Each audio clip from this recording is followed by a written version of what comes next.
जिसे लिखा है रॉबर्ट फ्रॉस्ट ने। हाँ, फायर एंड आइस को भी इन्होंने ही लिखा था। और बस यही नहीं, बल्कि क्लास 12th में भी तुम इनकी एक पोएम को पढ़ोगे। मैं तुम्हें पोएम का नाम बता देता, बट मैं क्यूरियोसिटी बिल्ड करना चाहता हूँ कमेंट सेक्शन में। कोई मुझे कमेंट सेक्शन में बता सकता है कि उस पोएम का नाम क्या होने वाला है? खैर, सबसे पहले मुझे ये बताओ कि सुपरस्टिशन का मतलब क्या होता है। तो जिन्हें नहीं पता, सुपरस्टिशन का मतलब होता है अंधविश्वास। जैसे कि काली बिल्ली ने रास्ता काट दिया, इसका मतलब आज के दिन कुछ बहुत बुरा होने वाला है। दूसरा अंधविश्वास देखते हैं, जैसे कि अगर हाथ में खुजली हो रही है, इसका मतलब आज बहुत पैसा आने वाला है। अरे रुको रुको, और भी अंधविश्वास होते हैं, जैसे कि शाम में झाड़ू नहीं मारना चाहिए वरना लक्ष्मी माता चली जाती है। और जैसे कि मान लो तुम्हें हिचकी आ रही है, इसका मतलब जरूर तुम्हें कोई याद कर रहा होगा। और ऐसे बहुत तरह के अंधविश्वास होते हैं, जैसे कि चप्पल उल्टा रख दिए तो घर में लड़ाई होगी, वगैरह वगैरह वगैरह वगैरह। क्या तुम लोग मुझे कमेंट सेक्शन में एक दो अंधविश्वासों के बारे में बता सकते हो जिसके बारे में मुझे भी ना पता हो? खैर देखो, जब तक अंधविश्वास से किसी का नुकसान नहीं हो रहा हो, चलो चलता है। लेकिन आज के जमाने में भी लोग इन अंधविश्वासों के कारण क्राइम भी करते जा रहे हैं।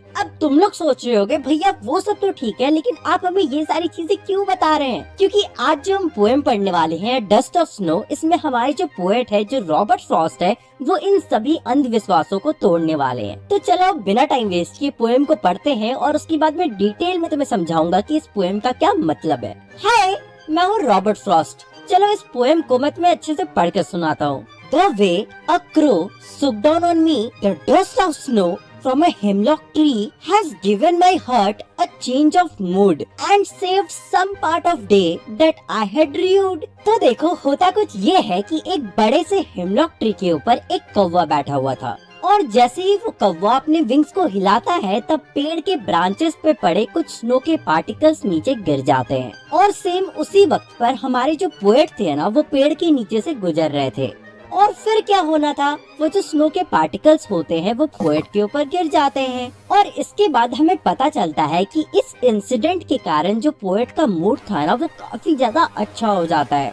यानी कि इस इंसिडेंट से पहले हमारे जो पोएट थे वो काफी ज्यादा सैड थे, काफी ज्यादा डिप्रेस्ड थे, लेकिन जैसे ये इंसिडेंट होता है, पोएट का जो मूड होता है वो काफी ज्यादा अच्छा हो जाता है। और हमें ये भी पता चलता है कि इस इंसिडेंट से पहले हमारे जो पोएट थे ना, उन्होंने अपना आधा दिन ऑलरेडी वेस्ट कर रखा था, और वो अपने आगे का दिन भी वेस्ट करने वाले थे। लेकिन जैसे ही ये इंसिडेंट होता है, पोएट का मूड अच्छा हो जाता है, और वो डिसाइड करते हैं कि अब वो अपना बचा हुआ दिन वेस्ट नहीं करेंगे, और वो बचे हुए दिन में कुछ प्रोडक्टिव काम करेंगे। अब देखो, तुम्हारे मन में सवाल आ रहा होगा कि आखिर पोएट उदास क्यों थे? तो देखो, इसका रीजन तो मुझे भी नहीं पता। हो सकता है उनकी गर्लफ्रेंड से झगड़ा हुआ हो, या फिर ऑफिस में उनके बॉस ने उन्हें सुना दिया हो। हम तो बस अनुमान ही लगा सकते हैं। पर ये सारे क्वेश्चंस तुम्हारे बोर्ड एग्जाम में नहीं आने वाले। तुम्हारे बोर्ड एग्जाम में जो सबसे इम्पोर्टेंट क्वेश्चन इस पोएम से पूछा जाता है, वो ये है कि आखिर पोएट ने क्रो का और हेमलॉक ट्री का यूज क्यों किया है? क्योंकि अगर पोएट चाहते तो क्रो जैसे अगली बर्ड के जगह पे कोई अच्छे बर्ड का भी यूज कर सकते थे,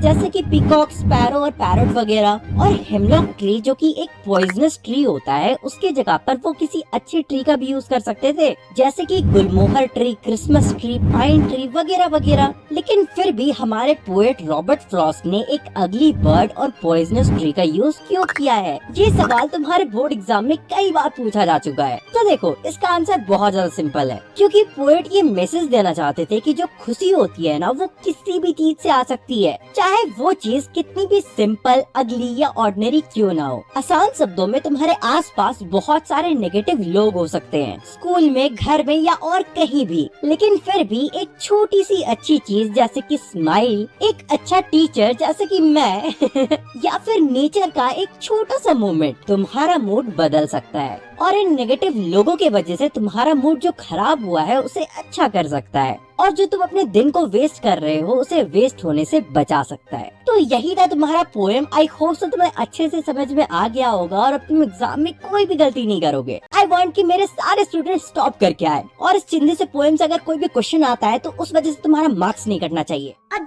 इससे डाउनलोड कर लो। तो चलो, अगर पोएम समझ में आया तो वीडियो को लाइक करो, चैनल को सब्सक्राइब करो, सबसे इम्पोर्टेंट मुझे